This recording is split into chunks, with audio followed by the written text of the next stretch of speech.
நடிகர் விஜயின் அரசியல் வருகை மற்றும் அடுத்தடுத்த நடவடிக்கைகளை எதிர்கொள்ள ஆளும் திமுக முக்கியமான திட்டம் ஒன்றை வகுத்துள்ளதாம். சமீபத்தில் மாணவர்களுக்கு விருது வழங்கும் 2ஆம் கட்ட விழாவில் பேசிய தளபதி விஜய் தற்போது நேரடியாக பாஜகவின் அடிப்படை கொள்கையை எதிர்த்துள்ளார். பாஜக உறுதியாக இருக்கும் நீட் விவகாரத்தில் கடுமையான கருத்துக்களை தளபதி விஜய் வைத்துள்ளார். அதில் தொடர்ந்து நடந்து வரும் குளறுபடிகளால் நீட் தேர்வு மீது மக்கள் நம்பிக்கையை இழந்துவிட்டனர். இனி நாடு முழுவதும் நீட் தேர்வு தேவையில்லை என்பதுதான் இதிலிருந்து நாம் புரிந்து கொள்ள வேண்டிய விஷயம். நீட் விலக்குதான் இதற்கு உடனடி தீர்வு.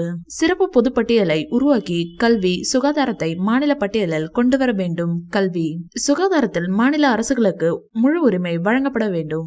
மாநில பாடத்திட்டத்தில் படித்துவிட்டு NCERT முறையில் தேர்வு வைத்தால் எப்படி சரியாக இருக்கும்? தொடர்ந்து நடந்து வரும் குளறுபடிகளில் நீட் தேர்வு மீது மக்கள் நம்பிக்கையை இழந்துவிட்டனர். நாடு முழுவதும் நீட் தேர்வு தேவையில்லை என்பதுதான் இதிலிருந்து நாம் புரிந்து கொள்ள வேண்டியது. நீட் தேர்வு மாநில உரிமைகளுக்கு எதிரானது.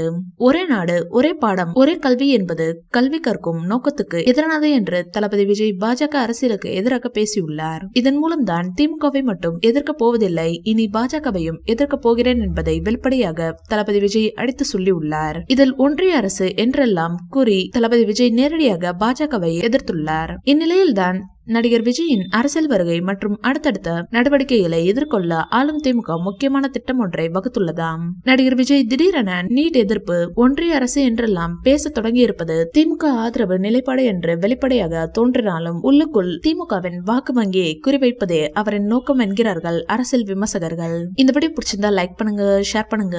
மேலும் விஜய் சார் பற்றிய தகவல்களுக்கு எங்க சேனலை சப்ஸ்கிரைப் பண்ணுங்க.